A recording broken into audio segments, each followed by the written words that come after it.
They say that karma is real. What goes around. Good morning, Michelle. Good morning.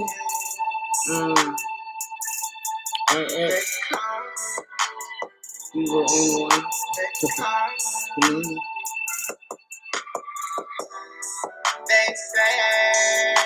Good morning. YouTube. You see, I tried to do something different now. Gonna watch me from afar.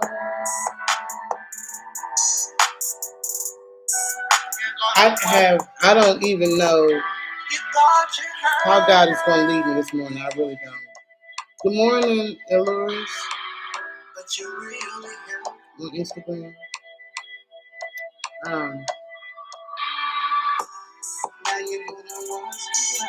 don't know how God's going to lead us this morning. But I never do. I never know what God is going to. I never know.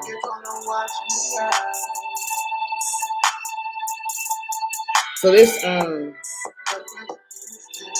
track is a song that I put out. I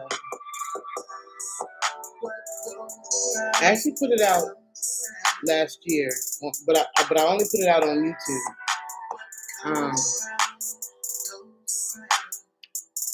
But I'm getting ready for my next album, so I actually released it on all platforms, and it released today. And I wasn't even really sure, like, and I was just like, what song do I start with? And I was so sad. I gotta get to the bag. I'm chasing it back. Gotta get to it fast. Try to hurt me. You want to wait and say it. Don't get it out my mind now. Why I gotta think about the past? Don't you care? You got the chance. Thought it was gonna be right now.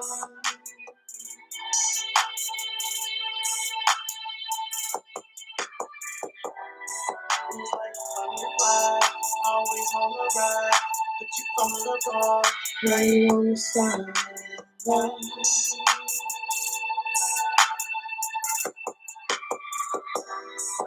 What goes around comes around. Yeah.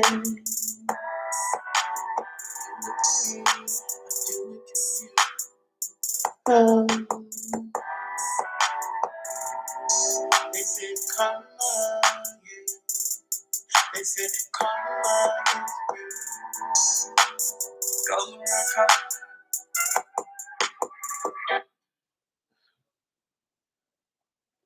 Father, I pray that you take over this live. Let it be all of you and none of me. Use me as your willing vessel and speak through me. So I'm not saying what I think I'm supposed to say, and I'm not saying what I think the people want to hear or what sounds good to me, but I'm saying exactly what it is that you want me to say. I am your willing vessel. Guide this music ministry and Bible study with your angels from north, south, east, and west. And allow all those who are supposed to hear it or receive it, allow them to hear it or receive it now or whenever you decide that it is the best time for them to receive it. And allow there to be a confirmation within our lives, within my life, and within the lives of those who this message is for. Allow there to be a confirmation so that they will know without a shadow of a doubt that this message is coming from you, through me, and it has nothing really to do with me. And as always, God, I know that when you speak, you're speaking you're using me as a platform, but you're also speaking to me. Because this is also about my life journey and my life choices and things of that nature. So speak to me in a way that I will be able to discern what the scriptures are saying, what you're saying through me, when I go back and look at the replay. I pray that in Jesus' holy name. I never like to start these without prayer, you know. So I really prayed before I even came on live because I didn't even know what song to start with. I wasn't really sure, you know. And I asked God like, what song? And then he just had me to start off with my song because I don't got to worry about YouTube or anybody flagging it because it's my own music. And not only that, but this song dropped on all platforms today, whereas at first it was just on my YouTube channel or whatever. When I wrote that song, I was in a dark place. No, I take that back. I wasn't in a dark place. When I wrote that song, I was in a happy place. But right after before I had published it, I went through a dark season. I went through a dark, and I went through, and that season took me, ooh, Lord, I couldn't wait for 2024 to be over. I'm like, Lord Jesus, come on, 2025, where you at? you know, um, when when I go back and I listen to that song and I think about what karma means, I think to myself, Patricia, how many um, with the seasons that you went through, your toughest trials, can you think back to where, why? What is the reason? Why are you going through this tough season? What have you done knowingly or unknowingly to someone else or at some other time where it's a ripple effect to what you're experiencing at that moment? Like I really just was not really understanding. And then I think as I've been going through the Bible, I think about David, and I think about you know how real karma was for him. That didn't mean he wasn't a good person. That didn't mean he didn't have the love of God in his heart. That didn't mean none of that. But he still had to pay for the pain that he caused someone else. He still had to pay for what he did, right? And he had to pay for that through his children for a season. You know, he had to pay for that. My heart goes out to California. My heart goes, I love LA. I think LA is one of the most beautiful places. I love LA.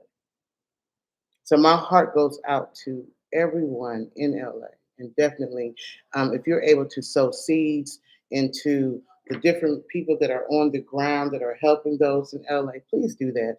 I know the Salvation Army does it. I know the Red Cross. I ran across some other ones, um, and they're putting them out. So definitely, we need to be helping our own. We have to help each other. We have to be a blessing to each other. But you still cannot ignore the fact that for many years, that certain parts of LA did not have the best reputation. You can't ignore the stories of different childhood actors, um, different people who have been in the industry, especially the children, and what they said they went through as they were trying to climb the ladders in Hollywood. Can't ignore that. I mean, you can't ignore the horror stories of different people on their rise of trying to get to whatever the goal and dream they had in Hollywood. You can't ignore that. You can't. I know that we don't want to talk about it, right? Because there are a lot of people that are hurting right now.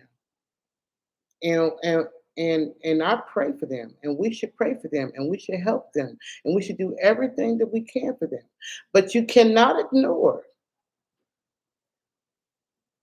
can't ignore the things that has been happening in Hollywood. You can't. And at some point, what has been done in the dark or behind closed doors or in secret, that they had to pay for that. David had to pay for what he did. Didn't mean that David wasn't a good person. And everybody did not deserve the wrath that came upon David because of the decisions that he made. You know, when he had Bathsheba's husband killed on the front line, that was wrong. And then he went and took her for himself, and then he went on to have children with her or whatever. And he did some other things like David. He had a love for God, but he wasn't perfect. He wasn't perfect. And what he did to Bathsheba's husband, he had to pay for that. He had to pay for it. You know, I think that out of all the stories that I've read so far in the Bible, to me, David's story is the saddest, and it made me cry. It made me want to go through the Bible back in time and just hug him and say, "Boo, I know, I know, I know," because he went through a lot.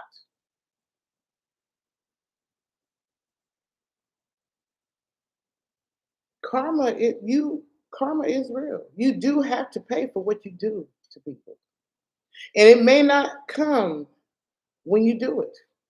It may not. Sometimes it might not even come. It might not even hit you. It might hit your children or your grandchildren.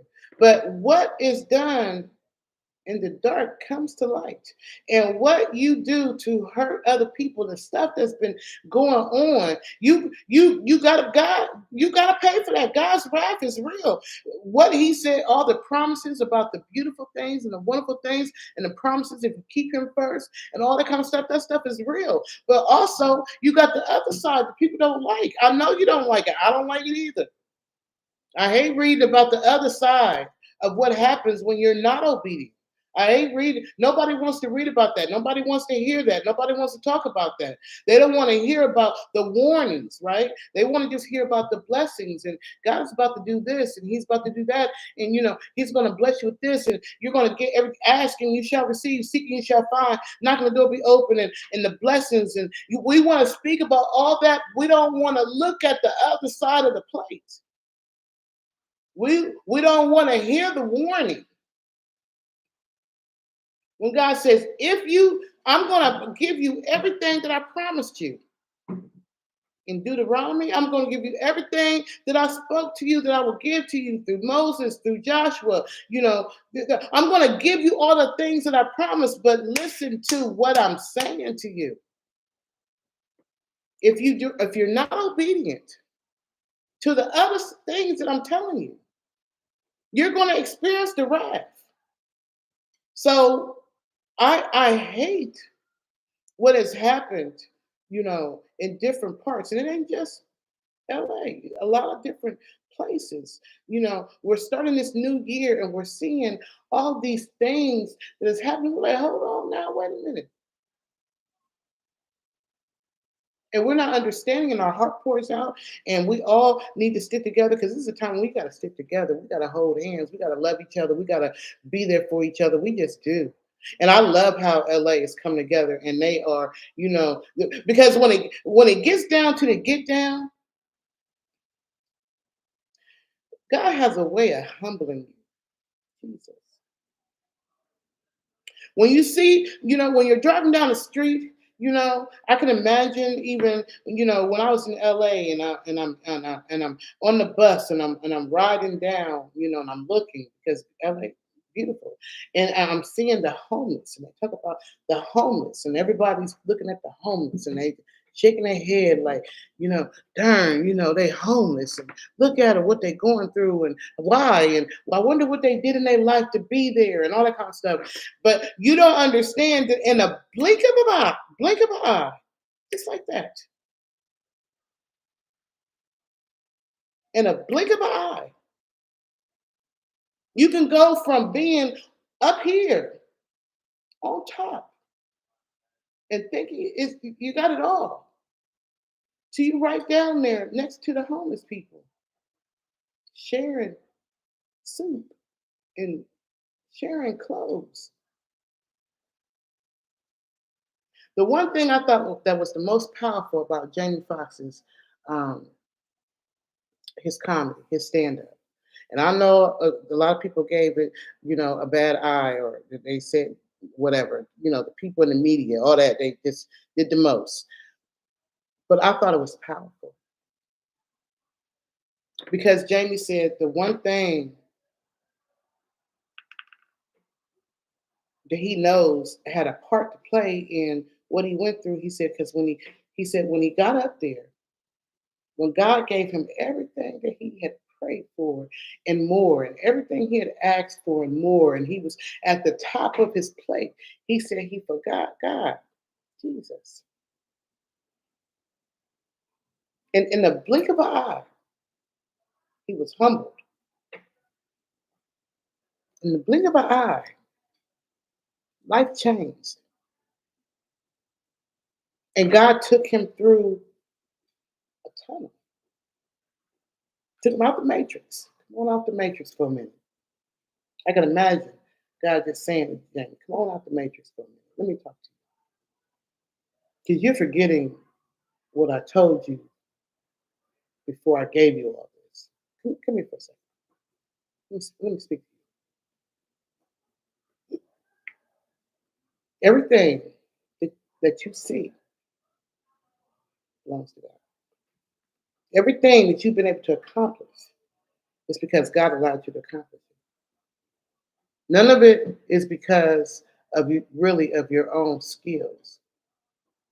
None of it is just because you're the best singer or the best, actor or the best writer or the best engineer or the best nurse or the best doctor or you're just so intelligent, smart, all that kind of stuff that you were able to, and you made all the right decisions. So you were able to climb up the ladder and you were able to get all these worldly possessions and you just feel like I'm on top of the world and I did this. I know that God allowed you. God gave this all belongs to him. And in a blink of an eye, when you forget that, God has a way of humbling you. He has a way of humbling you in a way that you will never forget. You'll never forget the lessons. How you doing, MTGB Crime on YouTube? Good morning, everybody on Instagram. So I went through that season. I've gone through a couple of them. Jesus, I'm praying that I'm like 2025. God, is 2025 the year that I'm finished paying for the karma? Am I paid up now? Is my debt over? Because Lord,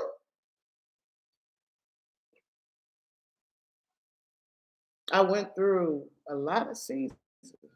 And unlike most people who they don't like to admit, where it started at. They don't want to think about at what point did they do something to somebody or someone that might have started this string of events. They don't like to think, but I know. In my 20s, I was a whole different kind of a beast. I'm telling you, I was not humble at all. I felt like I was young. I was 20 in my 20s. Money was flowing in and out of my hands like it wasn't nothing. I was youthful. I was cute. I was shapely. I was married. I was living in the best. And yeah, my mouth was ferocious and I didn't care.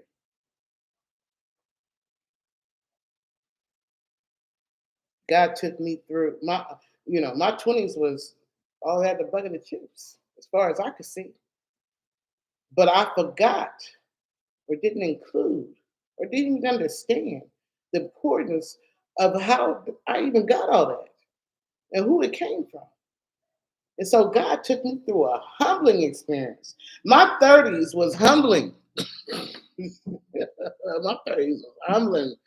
I went through the shelter and the domestic violence and, going to the food pantries. I went, literally, understand this. I went from, being able to buy a Cadillac with cash and living in the best place in Ohio and married and cute and always dressed fly, hair always done, looking cute. I was cute.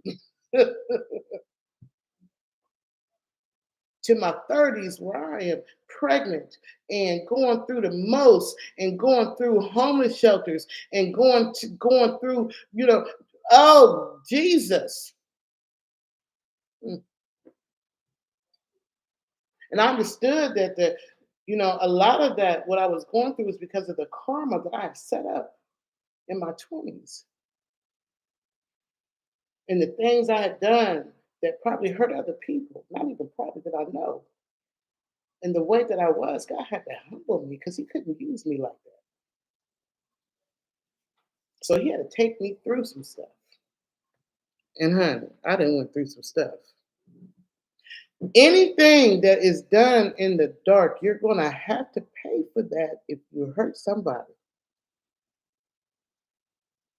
The stuff that Hollywood is going through right now is because of the stuff that they have done in the dark for many years. And it's unfortunate that there are some innocent bystanders in the middle of this. But God's wrath is real and his word is true. And what he said is going to be whether you like it or not. So God had to humble the people in LA. For the ones who have been driving through the streets and looking at the homeless people and not really being willing to help or putting their nose up because they're up here in the sky and they got all this stuff going on, whatever. God had to take them through a humbling experience. Where now they're on the same level as the homeless people that they used to drive by. Karma is real.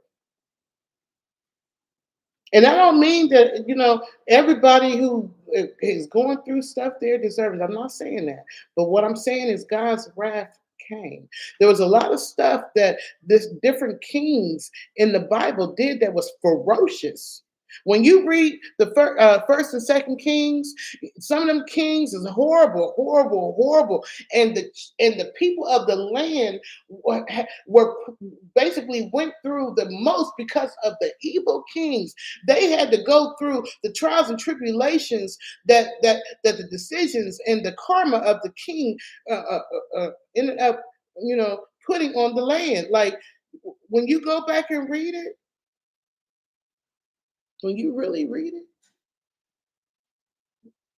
everybody who suffered in First and Second Kings did not deserve to suffer. But them kings had done some stuff. And them kings had to pay for what they did.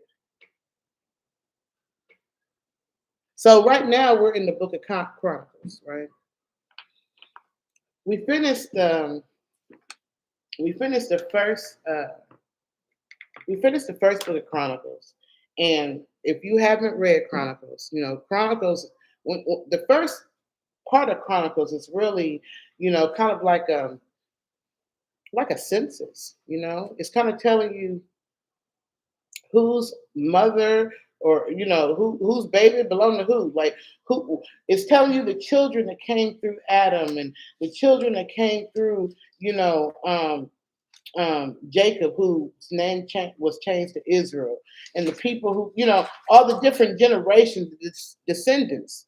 That's what the first part of Chronicles is. That first Chronicles, the first part of it, and then it goes into like a backflash, almost like you go into a time capsule, and it takes you back to the days of Samuel, and not Samuel, but David, in the book of Samuel. It takes you back to David, right?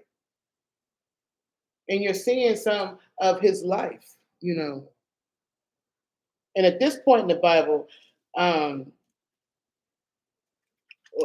First Chronicles, we watched, David, like I said, regardless of the karma and the trials and all that he went through, David loved God. Don't get it twisted. David loved God. And God loved David. And so David really had a desire to build a temple for the house of the Lord. He wanted to do that. But God was like, you got too much blood on your hands. So you won't be the one to do it. Your son will. And so in Second Chronicles, we're basically coming into the life of King Solomon, you know. And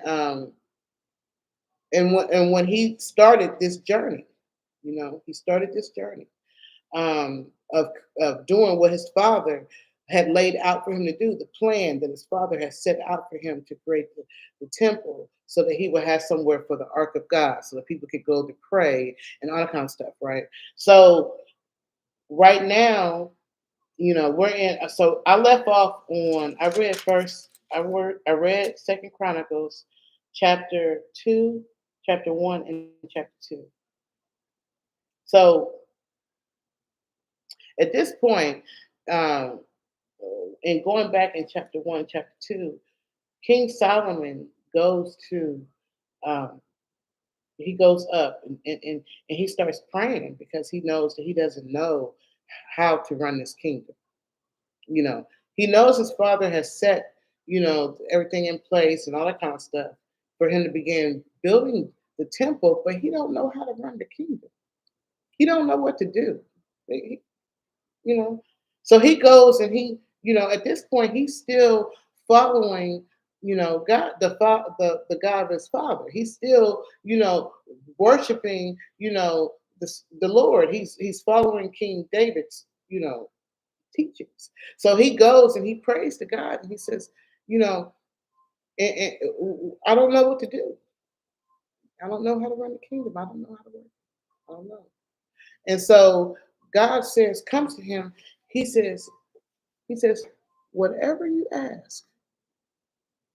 So King Solomon goes on to ask him, you know, what he should do and how he should do it. And God is giving him the information and the knowledge and the wisdom that he needs. And he's saying, because you didn't ask for just wealth, I'm going to give you more than just wealth. I'm going to give you everything, you know, that you need to run the kingdom. And I'm going to bless you and I'm going to make you the wisest and the wealthiest king ever, you know. And so King Solomon has begun the journey of creating, you know, this temple and doing what his father told him to do. And in the meantime, between time, God was sending in helpers because King Solomon goes to King Hiram and he says, "Can you help me? Can you help me build this temple? Can you help me?" So God sends in, you know, what I like to call a destiny helper, right? So many of us, we are on this we're on this journey of reaching our goals. We're on this journey of of seeing our dreams fulfilled, you know, whatever that dream may be, you know, whether that dream has to deal with business or religion or home ownership or having the first car or you know whatever singing, you know, writing books, filmmaking, I don't know, wherever the dream, the vision, the goal that you've been holding in your heart that you've been working towards, you know, you've been working towards, you know, this thing that you have in your heart. A lot of us are in that season, just like how Solomon is in the season of the construction of the temple. We are in a season of building, right? And God has made promises to us in the season.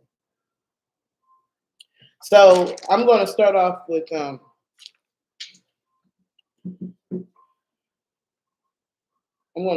chapter 3 and chapter 4. Hold on for a second before I get started, because let me put on some. Let me put on something real quick. I'll go turn this. Hold on. I see my thing. Um, hold on a second.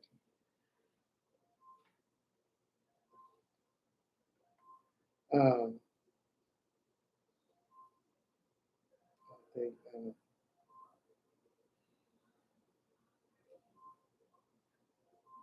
I don't know if it's gonna let me do it or not. I don't know. Let's see.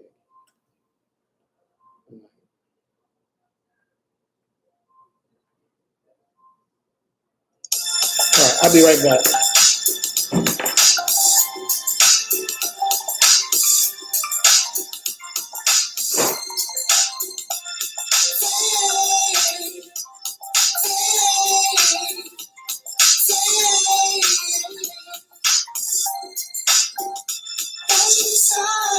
To walk with him, all you gotta do is believe. He knows just what you need. Just a little faith. Okay. All right. So here we are, Second Chronicles, chapter 3. Um, and I'm reading out of the Amplified Bible. So you can read along with me, or you can get your own, you can read along with me, or you can just listen to me. The temple construction in Jerusalem. Then Solomon began to build the house of the Lord in Jerusalem on Mount, I guess that's Moriah, Moriah. I guess that's good. Where the Lord appeared to his father David in the place that David had prepared on the threshing floor of Ornan the Jebusite. Forgive me, y'all, if I don't pronounce everything right. Solomon began to build on the second day of the second month in the fourth year of his reign. And then here we go with the dimensions. This is dimensions of and materials of the temple. Now, this is the measurement of the foundation which Solomon laid for the house of the Lord. The length in cubits by the old standard of measure was 60 cubits or 90 feet, and the width was 20 cubits or 30 feet. The porch in the front of the house was long as the width of the house, 20 cubits, and the height was 120 cubits. He overlaid it inside with pure gold.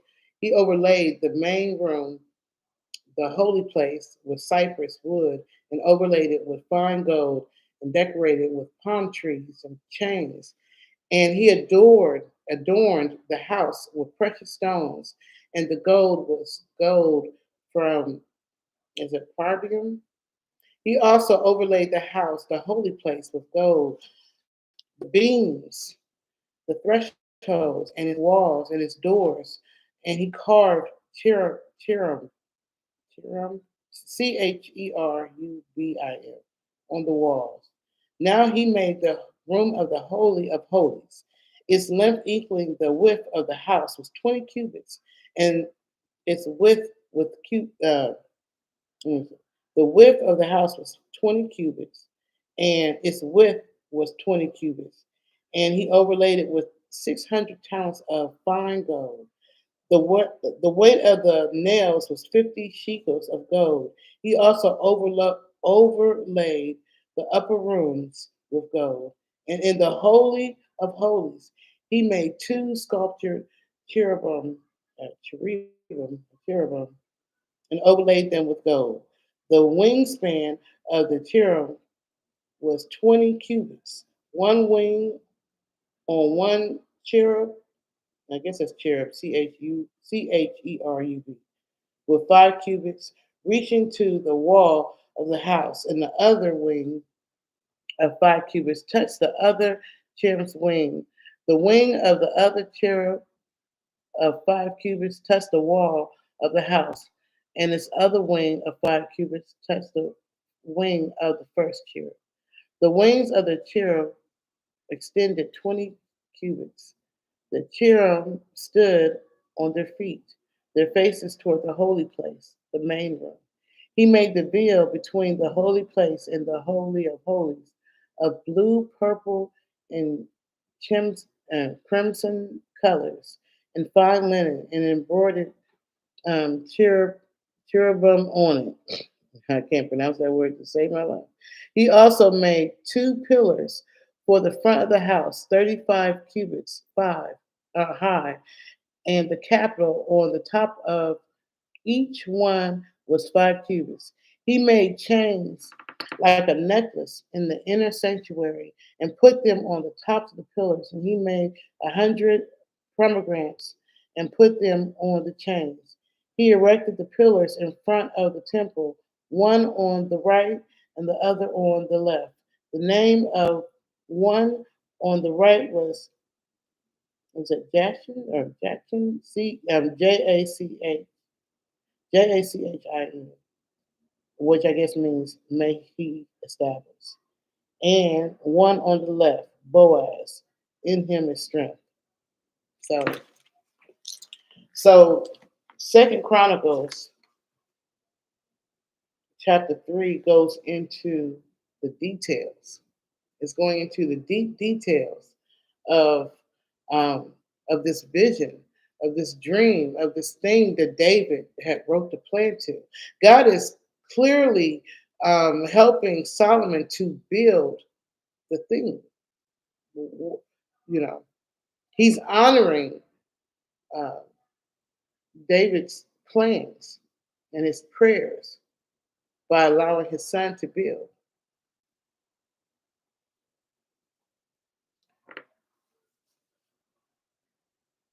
California is going to rebuild.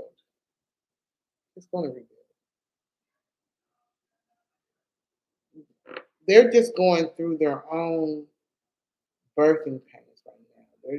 They're dealing with their own karmic experience right now, but they're going to rebuild. You know, David had to go through a karmic experience, but God still allowed him to rebuild, and God still blessed his plans. He wasn't the one who was able to put the plans together per se. Like he wasn't the one who was able to build it, but God honored his plans. It was the next generation.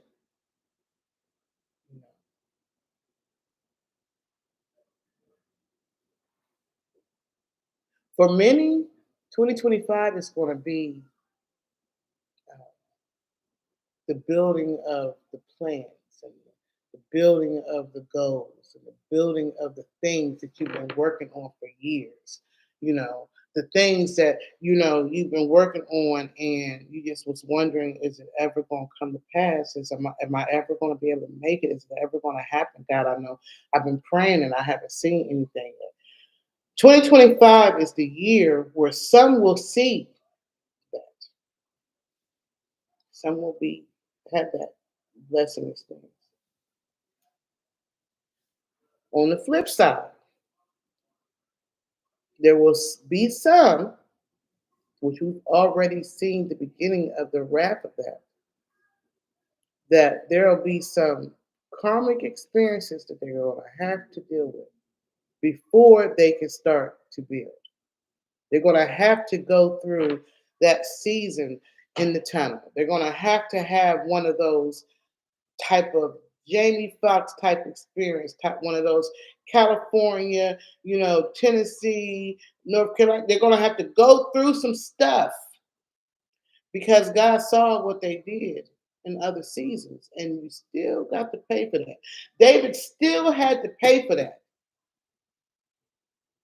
but God loved David, and He still blessed the plans of David through his son Solomon. But David still had to pay for the stuff that he did that he knew wasn't right. He still had to pay for that. He still had to pay for it. Didn't mean God didn't love him. Didn't mean God forgot about him. You know, although when you're going through it, it may feel like God had forgot about you.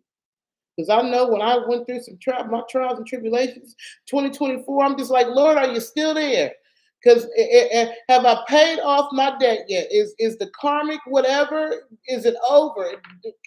Jesus, it can feel like the worst.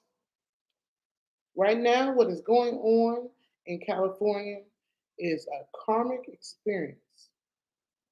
It's God's wrath. I'm sorry. I know y'all probably don't want to hear me say that because nobody wants to recognize the other warning. You know, when Moses told the children of Israel about the promised land and all the milk and honey and all the wonderful things that God was going to do, he told them that. But he also gave them a warning of what would happen if they did not listen. I'm sorry. I know people don't like to hear it. They only want to hear the bells and the whistles and the ice cream with the cherry on top and all the wonderful things that's going to happen because they have faith and they believe or whatever. But that's coming. But still, do you remember the stuff that you did? That you thought did nobody see you do? Do you remember the people that you hurt that you didn't think nobody knew you was behind that pain and that suffering? Or you think you're not gonna have to pay for that? You still gonna have to pay for that. But that doesn't mean that God don't love you. God loves you. But in order to train you, He got to take you through. You got to go through the tunnel. You got to go through some experiences. You got to go through boot camp. Yeah, you got to pay for that. So what we're seeing now is some karmic experiences, and there may be more to come. Because even if nobody saw what people did in the light, God saw it. Jesus.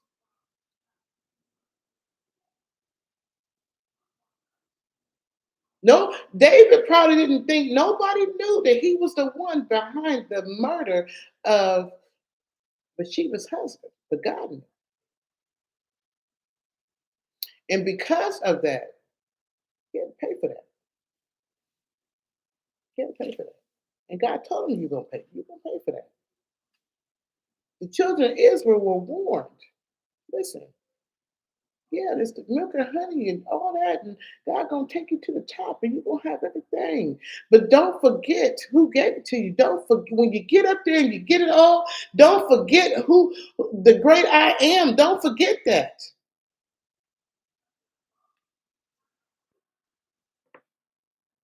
So right now we're watching, King Solomon build this temple. And God is giving him the gold and everything that's needed to make this temple beautiful.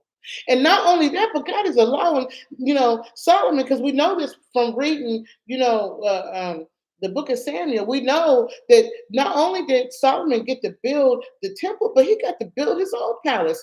He was up there, up there, up there, up there, up there. He was up there.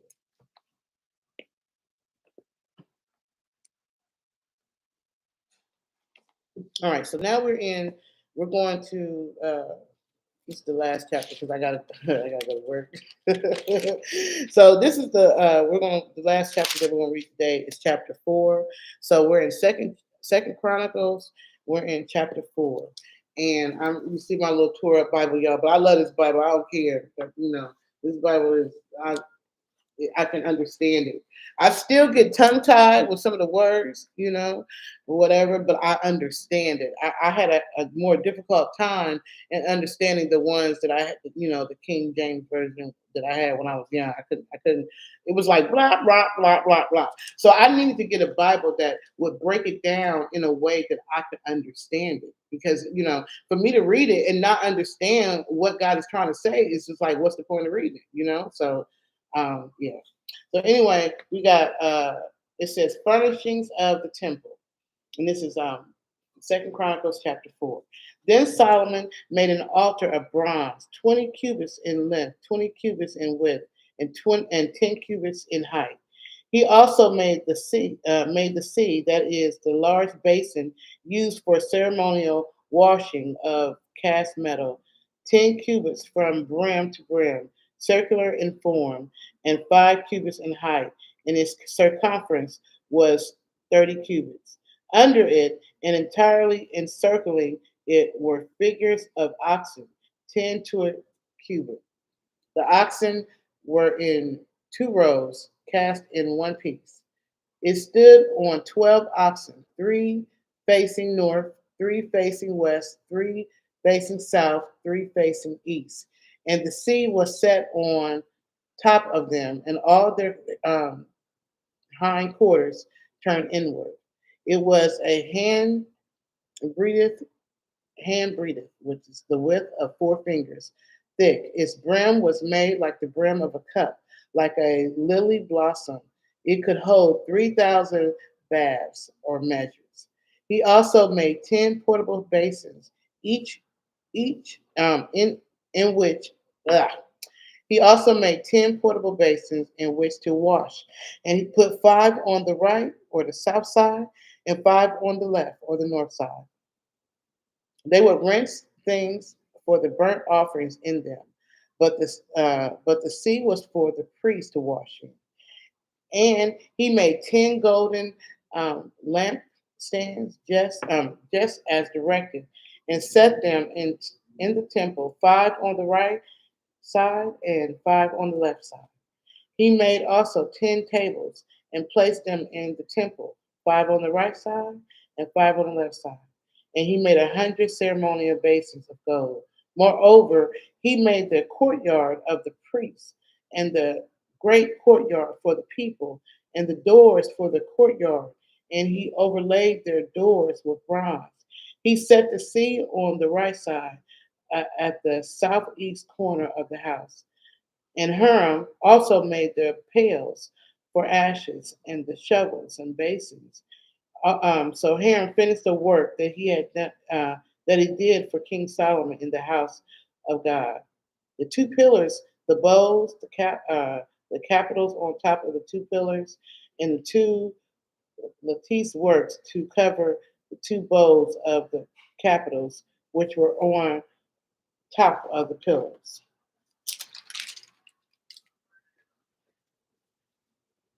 In the 400 pomegranate for the 2 lattice works, 2 rows of pomegranates for each lattice to cover the 2 bowls of the capitals on the pillars. He also made the stands, and he made the basins on the stands, and the one seat with 12 oxen under it, the pails, the shovels, and the meat forks, and all utensils.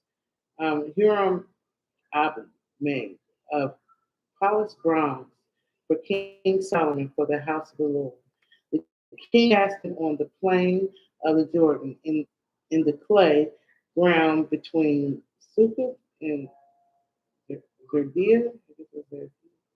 Solomon made all these utensils in such great quantity that the weight of the bronze could not be determined. Solomon also made all the articles that were in the house of God, the golden altar and the tables for the bread of the presence, showbread, and the lampstands with their lamps of pure gold to burn in front of the inner sanctuary, the holy of the holies, as directed, the flowers and the lamps and the tongues of gold, of the purest gold, and the snuffers and the basins for incense, and the fire pans of pure gold, and for the entrance of the house, the temple, the inner doors, for the holy of holies, the door of the holy place, the main room were of gold. That's the end of chapter 4. So that reminds me, that lets me know that we'll start chapter 5. So God, I just pray in Jesus' name, allow me to interpret this in a way that you want me to interpret.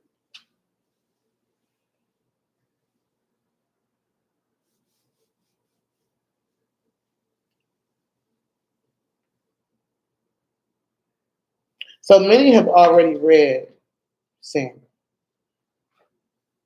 Right?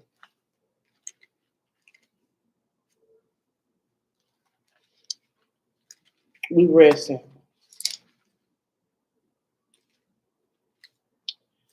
Um,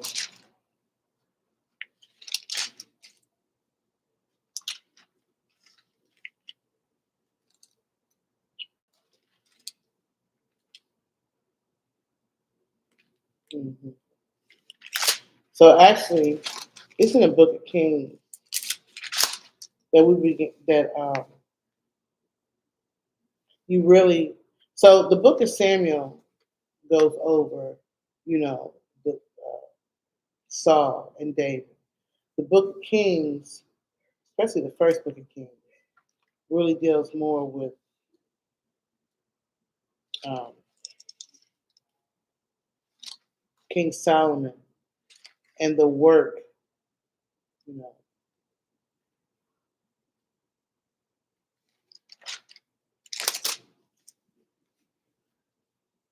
I feel like the reason why God is taking us, giving us a flashback. He's giving us a flashback. And of the flashback that he's given us in Second Chronicles, he wants to show just how beautiful this temple was and how much God had put into it. Everything was gold and silver and everything was expensive. It was beautiful. It was beautiful. It was beautiful. You know.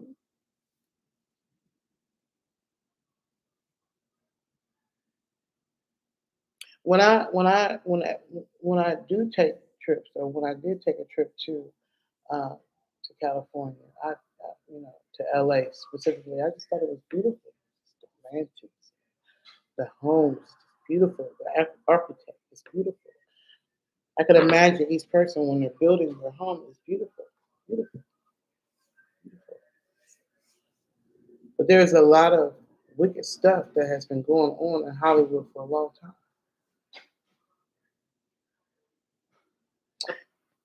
When we read Second Kings, you know, we start to learn how, how Solomon, with all the glory and everything that he had done, how he started off praising God and thanking God as he was building this and getting the wealth and all that kind of stuff. But then once he got up there, he started praising other gods. So he started forgetting about God and he started doing the most.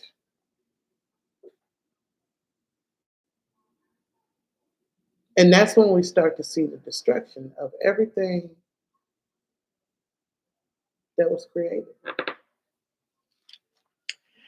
In fact, if you remember, if you've read First Kings, with all the work that had been put into creating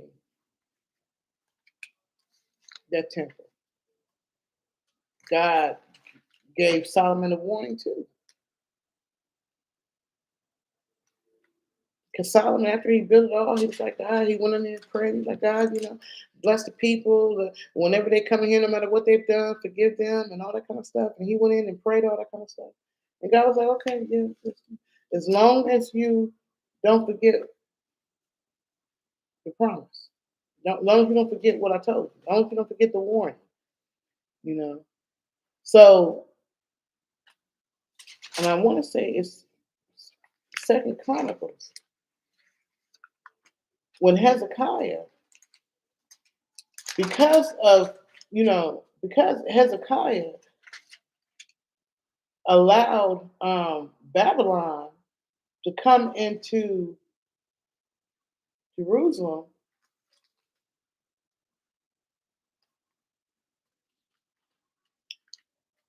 the whole temple that was so beautiful,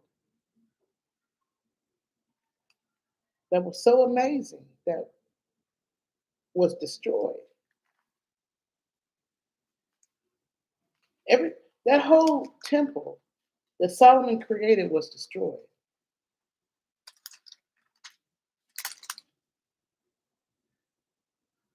Jerusalem was burned and plundered. You know, Nebuchadnezzar came in, and in 25, chapter 25, 2 Kings chapter 25. Nebuchadnezzar comes in, and Jerusalem is burned to the ground. And all of that was because of the disobedience of Solomon. King Solomon caused a disobedience, you know, because he started serving other gods. Once God gave him all that, everything he would pray for, everything he asked for, everything, he started serving other gods and forgot the warning.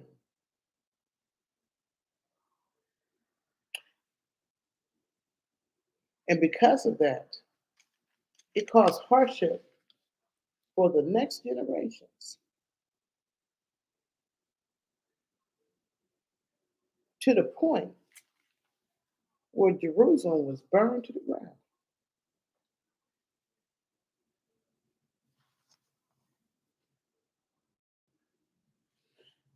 In this season, the things that you are creating, that you're asking God to help you to build, the visions, the dreams, the goals,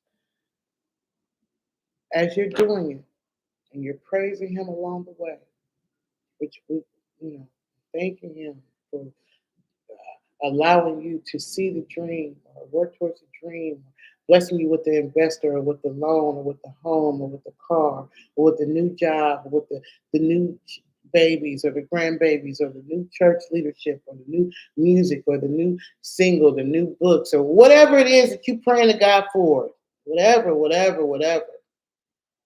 When you get it, because you're going to get it. If it's God's will for you to have it, you're going to get it. If you're not, there's no way that you can pray and work towards something that is God's will for your life, and you're not going to get it. You're going to get it. It's going to happen. You're going to be blessed. It's going to.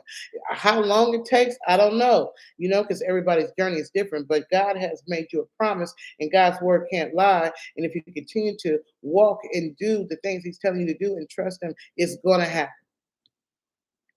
But when it happens, when He does it, when He blesses you above your expectations, when He builds this beautiful dream, vision, goal that you've been praying to Him about, do not forget Him.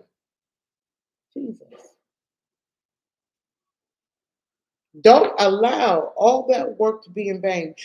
David put all that work into the planning of the temple, and Solomon put all that work into building the temple. But because of Solomon's disobedience, later down the line, a couple generations later, the whole Jerusalem burnt to the ground.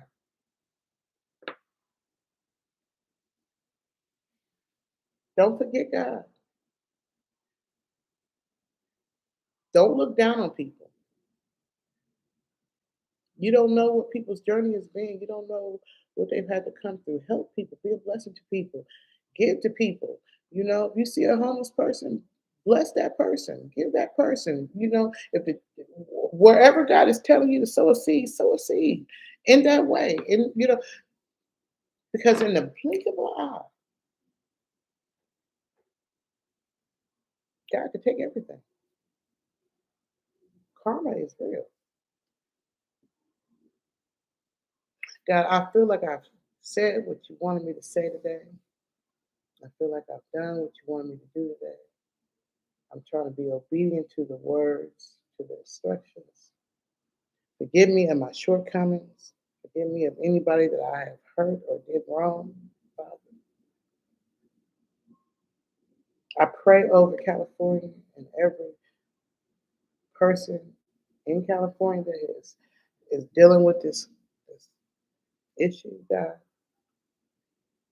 I pray that for anyone that's going through trials and tribulations, no matter where you are, I pray that God gives you a peace that surpasses all understanding while you're going through the journey.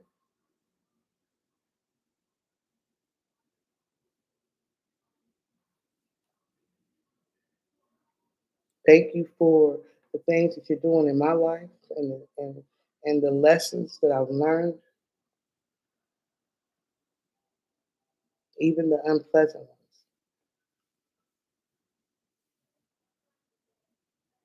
I pray that this word reaches who it's supposed to reach, that they'll be able to not just hear it, but discern it, understand it, and make changes now Well, they still have the opportunity to correct anything that they've been doing behind the scenes. They think that nobody sees. That they'll be able to come and ask for forgiveness, and they will do what they know they're supposed to do, what you will want them to do, and not just what their flesh is telling them to do, or their greed, or their jealousy, or their anger, or whatever else, because we know none of those emotions are from you.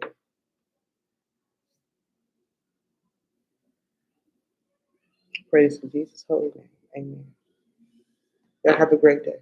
Until next Wednesday, because I'm doing it on Wednesday now. Have a great week. Bye bye. See you, everybody on Instagram and stop by.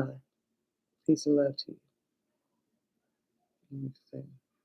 Thank you for stopping by. I appreciate it. And I'll figure out the site. And then the same for YouTube. I know that my YouTube is not popping like it was before, but that's just God's will. Those who are supposed to see it are going to see it. I've noticed that there's been a decrease in followers, and I understand what that's about. That just means that a lot of them were just bots anyway. They weren't real. But they're for the ones who are real and who get something from um, my music video, my music, or my music ministry or whatever. I pray that God gives it to you, allows you to understand what it is that I'm trying to say, or what He's trying to do through me in a way that you will be able to comprehend it and put it into your life. So, peace and love. And I'm trying to do this on Wednesday. So, thank you, MTGV Crime Podcast, for stopping by. Peace and love to you. Have a great day.